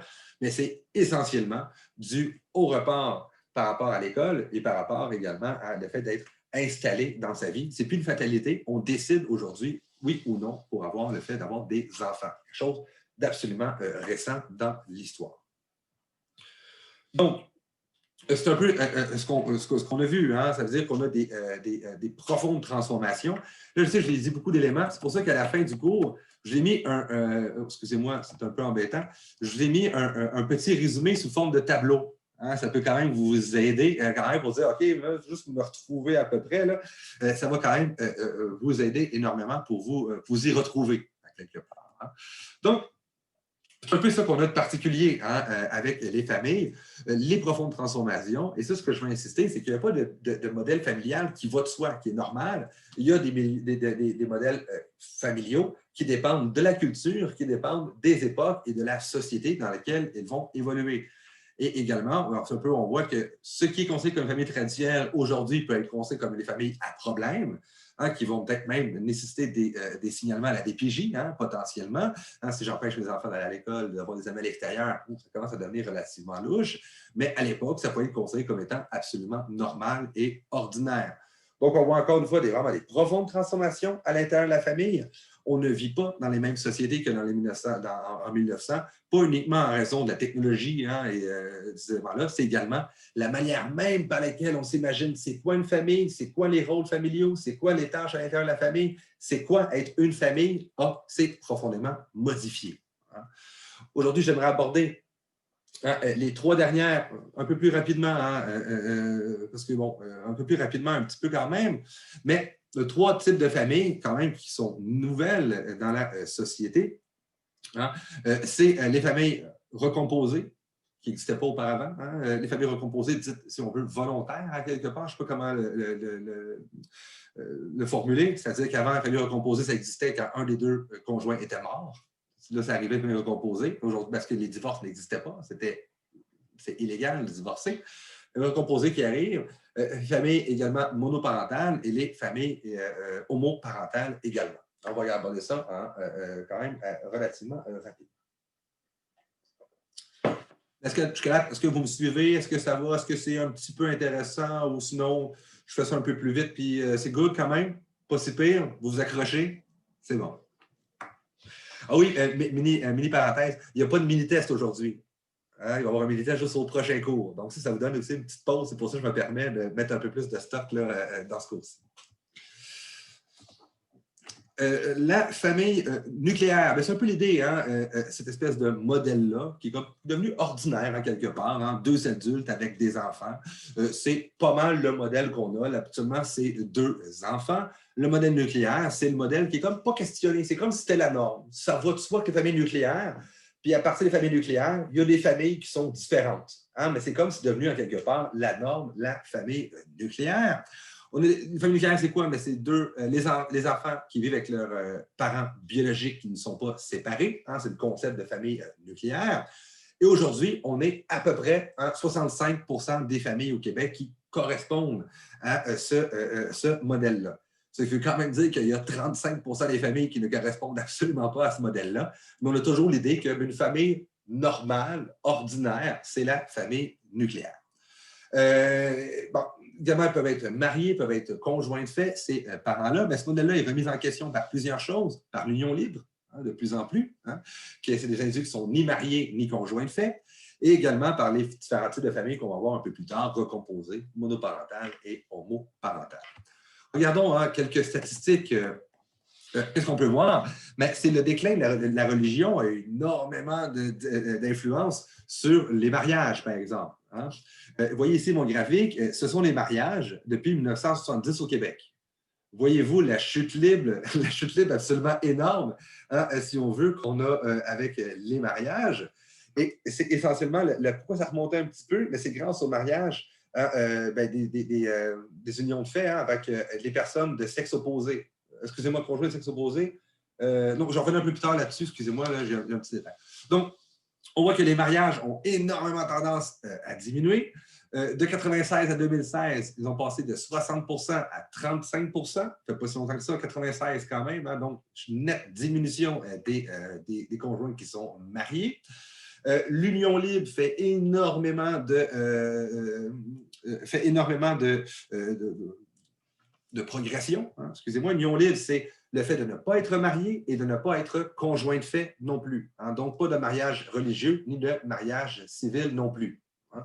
Donc, conjoint marié descend énormément, progression, évidemment, des unions libres. On passe de 6% à 86 en 2016, dernière donnée qu'on a. 35% des familles sont en union libre, hein, c'est-à-dire qu'ils ne sont ni mariés civilement ni religieusement non plus. Donc, on voit également qu'on se marie très tard aujourd'hui, hein, 33,4 ans pour les hommes, 31,9 ans pour les femmes en moyenne lors du mariage. On voit quelque part que le mariage, contrairement aux familles traditionnelles, ce n'est pas le début des familles, mais c'est la consécration de la famille. C'est-à-dire que, souvent, le premier mariage va arriver après le premier enfant biologique, par exemple. Ou est-ce qu'il va avoir tendance à marier? Ah, on va faire assez ensemble, tout ça, bon, on devrait se marier. Mais ce n'est plus au début de la relation, ça arrive à quelque part après que la relation soit assez solide, considérée comme étant solide par les personnes. Les naissances hors mariage, avant, c'était absolument l'abomination dans les familles traditionnelles. Quand les familles traditionnelles, lorsqu'il y avait des naissances hors mariage, on envoyait la femme chez une tante en ville. En gros, elle allait accoucher, passer les derniers moments de sa maternité où ça paraissait le ventre en ville et elle laissait son enfant en adoption. Donc, c'était vraiment le fonctionnement à l'époque. Les mariages, les naissances en mariage étaient particulièrement mal vus. Et aujourd'hui, on voit quand même que de 1975 à 2015, on a passé de 7 à 64% des enfants qui sont nés hors mariage. Donc, on voit vraiment quelque chose de profond dans l'institution de mariage, dans la transformation des modèles familiaux également. Famille biparentale et recomposée. Hein, si je considère seulement les familles biparentales qui ont 2 parents, donc toutes les familles sont biparentales, sauf les familles monoparentales. Hein. Donc, les familles biparentales, c'est les 75%. 64% sont des familles dites intactes, hein, si on veut, donc qui ne sont pas de séparation des parents biologiques, et 10% sont en union libre. Oui, excuse-moi, quelqu'un qui a levé la main, je n'ai pas vu le nom, ça a passé très, très vite, tu peux parler. C'est Brigitte. Oui, Brigitte, excuse-moi. J'ai juste une petite question. Biparentale et nucléaire, c'est pas la même affaire? Les 2 parents? Oui, mais la nucléaire, ce serait l'idée que c'est les 2 parents biologiques Et tandis que dans Ah, OK. biparentale, ça peut être une famille recomposée. Ah, OK, parfait. Oui, c'est vraiment juste ici, dans le fond, famille biparentale, je compte les parents. C'est ça aussi bête que ça, dans le fond. Fait qu'il y en a deux, tout simplement. OK. Ça peut avoir quand même la mère biologique dans une autre famille, mettons? Exactement. OK, parfait. Donc, on voit un peu hein, que les familles biparentales, si on veut, bon, les couples sont, on va faire un petit résumé, les couples sont de moins en moins mariés, sont de plus en plus en union libre, sont donc plus excusez-moi, ni mariés légalement ou civilement, hein, ce qui fait en sorte qu'en cas de divorce et tout ça, ça peut poser énormément de problèmes. Vous en conviendrez, l'union libre, ce n'est pas une panacée non plus. Voilà, mais passons plus à la dimension légale. Les familles sont donc se marient donc de plus en plus tard et il y a également de plus en plus de divorces également. Mais ça va de soi, si on se marie par amour, il y a plus de raisons qu'on se divorce par amour également. Hein? Ça va un peu ensemble. Donc, il y a quand même 10 des familles au Québec qui sont des familles recomposées. Oui, recomposées saines, voilà. Et 64 des familles qui sont considérées comme étant des familles dites intactes. Hein? Dans les familles recomposées, les familles, ça, simple, complexe, ce n'est pas nécessairement important. Je vais passer juste rapidement là-dessus, mais on retient l'idée que la majorité des familles sont encore biparentales. Il y a également un bon pourcentage des familles qui sont recomposées. Mais on va voir un peu c'est quoi ça change, les familles recomposées. Hein? Aujourd'hui, comme je vous disais auparavant, avant, un des deux conjoints était décédé. C'est pas très compliqué. Mais aujourd'hui, la chose nouvelle qui arrive dans nos sociétés, c'est-à-dire que l'autre parent est encore vivant. Puis qu'on doit quand même maintenir des liens avec le père ou la mère biologique. Et ça pose énormément de problèmes. C'est-à-dire qu'on n'a pas encore, à quelque part, culturellement, trouvé de solution à ça. On est toujours en train de culturellement d'inventer c'est quoi un beau-père, c'est quoi une belle-mère, c'est quoi la place de la mère biologique ou du père biologique, dépendamment qui a la garde des enfants. Ça devient particulièrement complexe. Hein? C'est-à-dire que les belles-mères et les beaux-pères deviennent des parents comme substituts, mais à quelque part, quel est leur véritable rôle? C'est particulièrement, on n'a pas encore culturellement trouvé de solution à quelque part. C'est comme si, peut-être dans 25 ans, on va voir, ah oui, ça ressemble à peu près à ça maintenant, mais quand même, ça devient, c'est particulièrement complexe. Hein, de la manière par laquelle, pour négocier avec ça, ça redevient pratiquement à chaque individu, dans la mesure où culturellement, il n'y a pas de modèle très stable et tout ça organisé sur qu'est-ce qu'un parent substitue. Hein? Donc, c'est un peu cette idée-là. Donc, un rôle qui est ambigu à l'intérieur de la famille. On voit que ça passe du désengagement au remplacement pratiquement complet. Hein? Il y en a qui ne font absolument rien. Hein, moi, j'avais un ami, j'aime bien compter ça à chaque fois parce que je lui dis que j'allais le raconter parce que j'avais honte de lui. Enfin, je le raconte dans chacun de mes groupes pour lui faire honte. Mais en gros, lui est une famille recomposée. Il a sa blonde a 2 enfants. Ils en ont eu un ensuite, ensemble. Hein? Et c'est là que ces deux-là, ils ne s'en occupent absolument pas. Même quand ils sont à la maison, la fois, ils ne vont pas leur faire à souper quoi que ce soit. C'est comme, c'est pas mes enfants. Hein? Donc, on a ce modèle-là. C'est absolument inacceptable. Vous en conviendrez, c'est pour ça que j'en parle à chaque fois. Après, j'ai dit, hey, je l'ai encore parlé, puis il trouve que ça n'a pas de bon sens. Qu'est-ce que tu fais? Et voilà. Mais donc, on passe de ça à l'idée que le beau-père, le nouveau beau-père de la belle-mère, veut totalement remplacer le parent qui est comme plus dans l'unité familiale, puis ça peut quand même causer des frictions. C'est comme la fameuse de t'es pas mon père, t'es pas ma mère. Bien, également, on a un peu ces deux extrêmes-là. Hein? C'est un peu comme je vous dis, culturellement, on n'a pas encore trouvé de solution à quelque part hein, à cette situation-là un peu particulière. Donc, on a un peu cette idée-là qu'en même temps, tu dois t'insérer dans une nouvelle famille, puis c'est pratiquement un choc culturel des fois. C'est-à-dire que toi, dans ta famille, tu n'as pas vécu ça, tout ça, donc tu te dis, il faut que j'existe dans un nouveau monde, dans un ensemble, dans une nouvelle unité familiale. Hein, c'est particulièrement complexe, et surtout pour l'enfant également, qui se retrouve des fois dans deux univers, si on veut, deux univers familiaux qui sont même parfois complètement différents, avec des règles qui sont particulièrement concurrentes également. Donc, c'est très, très complexe, les familles recomposées. La monoparentalité, eh bien, c'est maintenant 25 des familles qui sont considérées comme étant monoparentales. Et on a quelque chose de particulier. Dans les années 70, c'était pas considéré comme étant des vraies familles. En gros, monoparentale, c'est en attendant d'avoir trouvé quelqu'un pour être une famille biparentale. C'est comme si ce n'était pas légitime comme famille en soi. Et également, souvent, parce que c'est les mères souvent qui se retrouvent avec la garde des enfants, étaient considérées comme étant des mauvaises mères. Pourquoi? S'il faut qu'elles travaillent, 1970, hein? ben, nécessairement, ils ne font pas leur job de mère. Donc, on a un peu ce discours-là qui était très, très, très culpabilisateur au début des années 70 et qui l'est quand même encore un petit peu aujourd'hui sur la situation des mères monoparentales. Hein. Ça posait encore une fois énormément de problèmes, les mères monoparentales, dans la mesure où, comme je vous disais, n'étaient pas considérées comme étant des personnes juridiques autonomes avant 1964. Donc, c'est pour ça qu'à partir de 1964, ça pouvait un petit peu exister, mais auparavant, c'était pratiquement impossible parce que ben, tu ne peux pas avoir d'appartement et de compte en banque. C'est très complexe. Mais on voit les années 1970, très, très grosse réprobation sociale pour les mères monoparentales qui étaient accusées de détruire les familles. Hein, souvent, mais majorité, c'est un détail. Donc, on voit quand même que depuis 1980, ça commence à incarner véritablement un vrai modèle familial qui est considéré comme étant légitime, de plus en plus, du moins légitime. On voit un peu que ben, la femme avec une autonomie pour les femmes, une autonomie, indépendance économique, de plus en plus scolarisée également, et l'accroissement des ruptures conjugales et la permission des divorces, et que c'est considéré comme étant moins tabou qu'auparavant se divorcer, ben, effectivement, il y a un accroissement des familles monoparentales. Hein, donc, on a un peu ce truc-là, même que depuis 1986, ben, on a tendance à reconnaître la garde partagée lors des procédures de divorce ou de séparation. Ça veut dire qu'il fait en sorte que ben, pour les parents, c'est une forme de monoparentalité, du moins pour certains d'entre eux, à temps partiel avec leurs enfants, même si on sait que la plupart du temps, ce sont les mères qui ont la garde. Hein. Monoparental est un phénomène essentiellement féminin. 75% des familles monoparentales sont des familles si on veut, où c'est la mère hein, qui a la garde des enfants. Plusieurs problèmes sont associés à ça quand même, il faut le souligner, c'est-à-dire que, bon, on va revenir un peu plus tard, mais on va revenir dans quelques instants.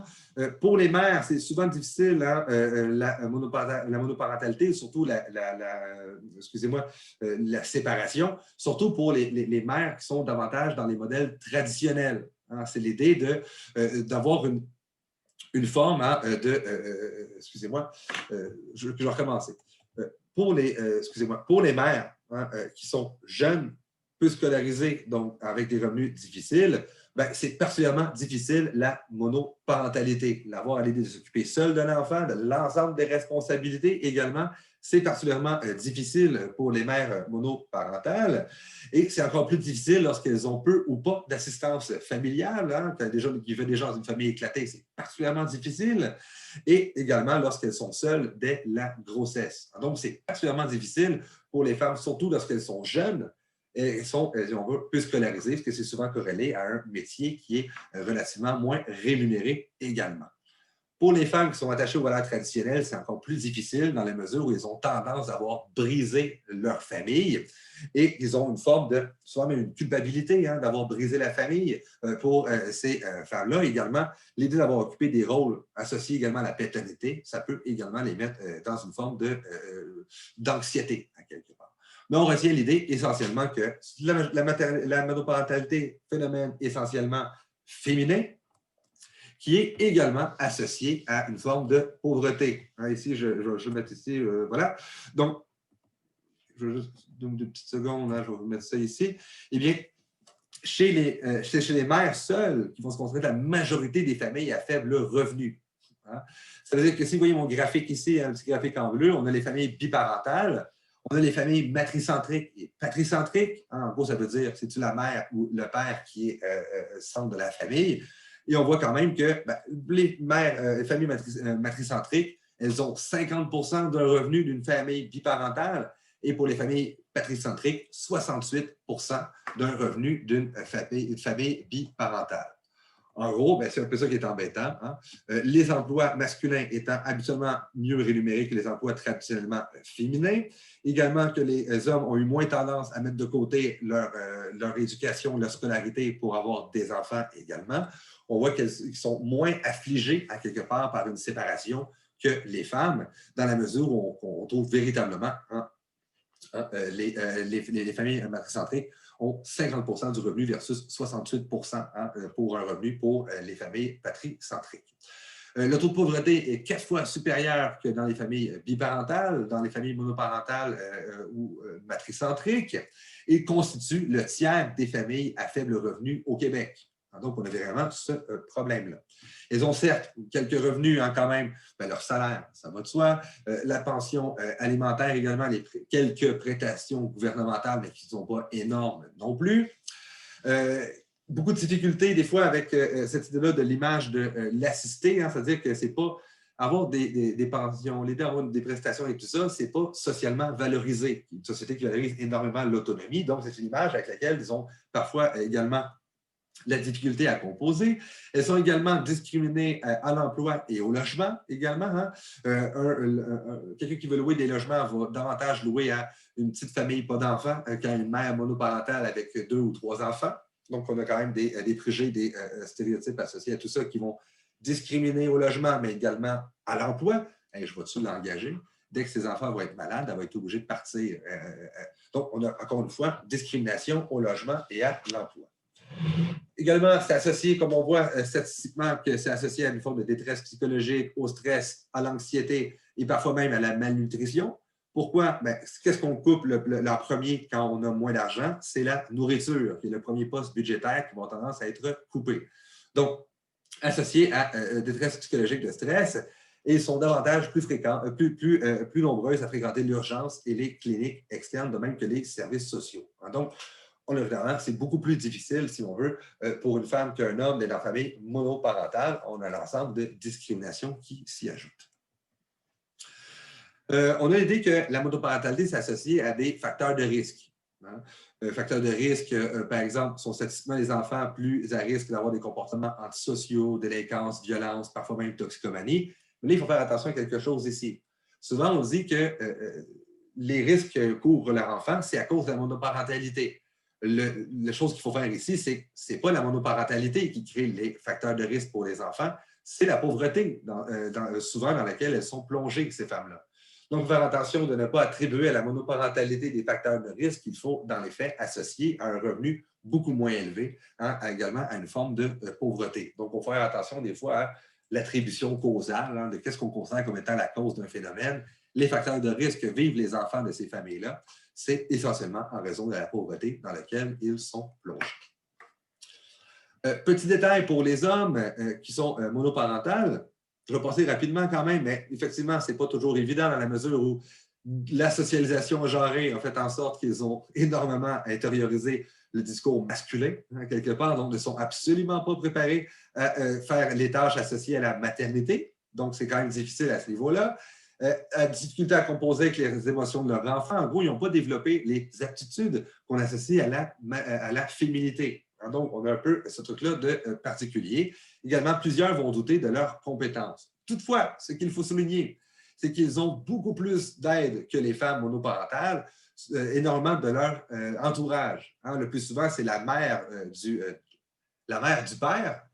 Vous me suivez, là? Donc la grand-mère des enfants du côté paternel, ça va, c'est un peu complexe, mais bon, qui va venir aider justement cet individu-là. Et là, pour ceux et celles qui sont peut-être monoparentales excusez-moi, dans la classe, eh bien, un homme qui s'acquitte de tâches maternelles, on va dire oh, « Mon Dieu, c'est donc bien incroyable, tu as changé une couche. » Et une femme qui change une couche, c'est « Ben oui. » Bravo, c'est une médaille, c'est quoi ça? T'sais? Mais c'est un peu ce truc-là. C'est un peu l'idée que les hommes ont tendance à être énormément aidés et énormément félicités pour toutes les toutes petites tâches qu'ils ont fait. Bravo, tu as changé une couche, c'est tellement génial. Mais les femmes, c'est considéré comme étant leur job à quelque part. On n'est pas encore tout à fait dans l'égalité, on est encore un petit peu dans la complémentarité des rôles qu'on a vu dans le modèle conjugal. Mais on a un peu cette idée-là que c'est un peu plus facile. Je ne vais pas dire que c'est facile, mais c'est un peu plus facile pour les hommes, la monoparentalité, dans la mesure où ils ont un revenu plus élevé et également plus d'aide de leur entourage, sans souffrir de la culpabilisation de leur entourage, à la mesure où, mon Dieu, c'est incroyable, tu t'occupes de jeunes enfants tout seul, c'est magnifique. Donc, on a un peu ce truc-là qui est un peu particulier. Maintenant, bien, regardons un peu sur cette notion-là d'homoparentalité, qui est la dernière famille qu'on va voir ensemble. On voit que depuis 2002, un couple du même sexe peut être considéré conjointement comme des parents. C'est-à-dire que les deux peuvent être considérés comme les parents. Avant, il y avait seulement un des deux. Tu dis, mais dans le fond, choisis lequel? Puis il y en a qui vont considérer le père ou la mère, selon le sexe du couple. Puis, mais depuis 2002, les deux peuvent être considérés comme des parents. Et depuis 2005, hein, les mariages sont autorisés, civils, entre conjoints du même sexe.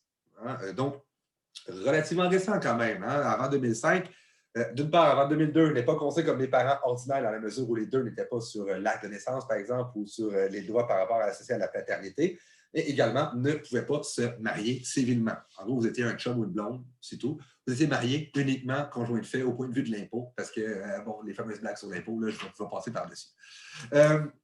Donc, acquiert une forme de reconnaissance sociale de plus en plus et légale également. On voit encore aujourd'hui que la majorité des familles homoparentales sont formées à partir d'une première relation hétérosexuelle, hein, c'est-à-dire qu'on a eu un enfant dans une relation hétérosexuelle et ensuite un des deux pères devient, ou des deux mères devient dans une famille monoparentale. Et on voit que l'écrasante majorité des familles homoparentales sont féminines. Hein, 77% des cas de familles d'homoparentalité, ce sont des couples qui sont féminins. Aujourd'hui, représentent entre 0,5 et 1% des familles au Québec. On voit quand même que, ultimement, ça pose encore problème, hein, l'homoparentalité, surtout masculine. Hein, c'est-à-dire qu'on a encore cette idée-là de la nature féminine, de la maternité et tout ça. Deux femmes qui s'occupent d'un enfant, that's it. À la limite, qu'est-ce qu'on va dire? Il manque une figure paternelle. Alors, on va revenir un peu sur les préjugés. Mais par contre, deux hommes qui s'occupent d'un enfant, c'est louche. Hein, ça demeure quand même dans les discours de plusieurs individus. Hein, donc, on a tendance, encore une fois, à désapprouver l'homoparentalité masculine.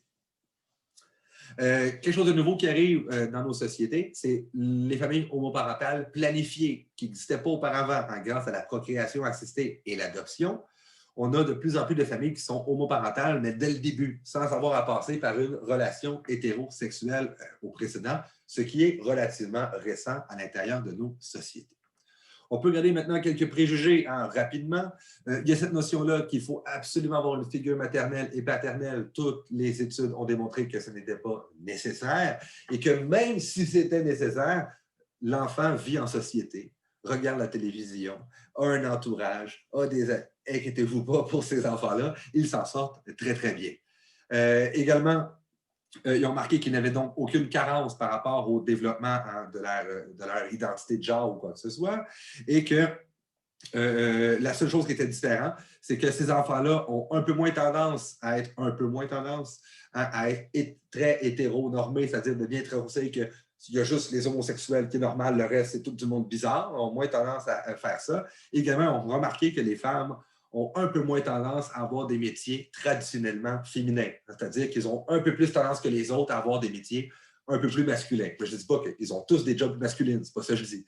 Mais si je prends tous les enfants féminins de ce groupe-là, il y en a un peu plus là-dedans qui ont des jobs qui sont considérés comme étant moins masculins, donc qui ont moins intériorisé les stéréotypes de genre, si vous voulez. Hein, donc, c'est quand même une bonne chose à ce niveau-là. Hein, donc, ils peuvent davantage, si on veut, expérimenter hein, les différents genres. Bref, hein. Il y a ce préjugé-là ici. Il y a également l'idée qui était très, très fort et qui est beaucoup moins très tenace qu'à l'époque, homosexualité masculine égale pédophilie. Oui, on l'aborde, le sujet. Vous avez sûrement déjà entendu ça, ce préjugé-là, mais qui était très, très fort. Et aujourd'hui, qui a au moins, je crois, relativement disparu, mais quand même, hein, et on fait des études, inquiétez-vous pas, qui ont montré qu'effectivement, il n'y a absolument aucun lien entre homosexualité et pédophilie, c'est absolument faux. L'idée également que les homosexuels, est-ce que c'est des bons parents, quelque part? Est-ce que le mode de vie homosexuel, des fois, on associe, des fois, voyez-vous où est-ce que je m'en vais, hein? On associe l'homosexualité à les fêtes là, dans les grandes tours de Mont-Royal. Est-ce que c'est vraiment des bons parents, quelque part? Bien, on a montré en fait que ces parents-là ont moins tendance à recourir au châtiment corporel avec leur enfant et que leur enfant ne souffre d'absolument aucune carence. La seule chose dont ils sont victimes, ces enfants-là, et qu'effectivement, il faut souligner hein, par rapport à l'homoparentalité, il y a un élément, si on veut, dont ils sont plus victimes que les autres, c'est l'homophobie, tout simplement. Ça veut dire que ce n'est pas à cause des parents, vous en conviendrez. Pour plusieurs enfants, même que plusieurs parents ont encore tendance à cacher le fait qu'ils ne vont pas se présenter les deux aux réunions de famille des enfants ou tout ça, aux réunions d'école, excusez-moi, des enfants. Pourquoi? Ben parce que les enfants ont quand même un petit peu tendance à être un petit peu anxieux au moment où leurs amis de classe vont découvrir que leurs parents sont homosexuels. Pourquoi? Ben, en raison de l'homophobie. Hein? C'est pas à cause de l'homosexualité le problème, c'est l'homophobie qui a encore lieu dans nos sociétés. Hein? Donc, c'est seulement les trois grands stéréotypes qu'il y a par rapport aux familles homoparentales. Les familles homoparentales, je ne sais pas si vous en connaissez, mais pour vos caméras, on a quasiment fini tous les autres, on va juste jaser un petit peu. Là. Les familles homoparentales, je ne sais pas si vous en connaissez, mais ce sont des familles comme les autres. Il n'y a pas aucune différence. Ce n'est pas une question de valeur pour dire non, tout le monde est égaux. Statistiquement, on le voit concrètement, c'est le cas également. Il n'y a pas de différence notable entre les familles homoparentales et les familles qui sont hétérosexuelles. Par contre, on a toujours ce modèle-là. Les enfants doivent être. Il y a toujours le modèle, l'idée qu'une famille doit être monogame, doit être hétérosexuelle, qu'une famille normale, on va dire le terme ordinaire, on va dire dans le discours de certains, une famille normale, c'est des gens hétérosexuels qui sont monogames. On a vraiment ce discours-là qui est très, très fort. Hein. Après ça, bon, et puis on dit, ben oui, c'est normal parce qu'il ne veut pas, tu sais, la monogamie, par exemple, et tout ça. Ben, peut-être, mais je veux dire que culturellement, c'est vraiment le modèle qui est très, très fort dans nos sociétés, qui reste encore. Hein, c'est l'hétérosexualité et la monogamie restent encore très fortes, même si on accepte de plus en plus les familles homoparentales. Hein, même que ce serait quand même à discuter. Donc, c'est un peu ce que je voulais vous présenter hein, aujourd'hui. Donc, on a vu un peu hein, cette transformation-là des familles qui varie énormément selon les époques. On voit un peu que des événements comme l'urbanisation, l'industrialisation, mais également la révolution tranquille, comme le mouvement féministe, ont énormément fait changer la famille telle qu'on la connaissait, par exemple, dans la famille traditionnelle. On voit de plus en plus hein, les femmes et les enfants deviennent de plus en plus libres, de plus en plus autonomes par rapport à l'emprise du père à l'intérieur de la famille qui était dans le modèle traditionnel. Mais encore une fois, vous allez avoir des cours, hein, éventuellement, pas dans le cadre de mon cours à moi, vous allez avoir des cours sur violence conjugale et maltraitance des enfants. Vous allez voir que souvent, ce sont des modèles de famille qui sont davantage traditionnels. Ce sont des individus qui s'imaginent leur famille comme étant « je suis le père de famille, c'est moi qui décide, mes enfants et ma femme sont ma possession ». On voit que ce n'est pas des monstres, ces gens-là, ce n'est pas des maladies mentales, c'est véritablement un modèle culturel qui a existé et qui existe encore aujourd'hui. Pourquoi je vous dis ça? Mais quand on dit à des individus qui ont juste des maladies mentales, ce sont des monstres, on les déculpabilise à quelque part de leurs actions. Donc, il faut faire un peu attention à trop psychologiser ici les problèmes sociaux également. Hein? Donc, on va faire un peu attention à cet élément. Donc, c'est un peu ce que je voulais vous amener hein, comme matière aujourd'hui. Donc, je vais donc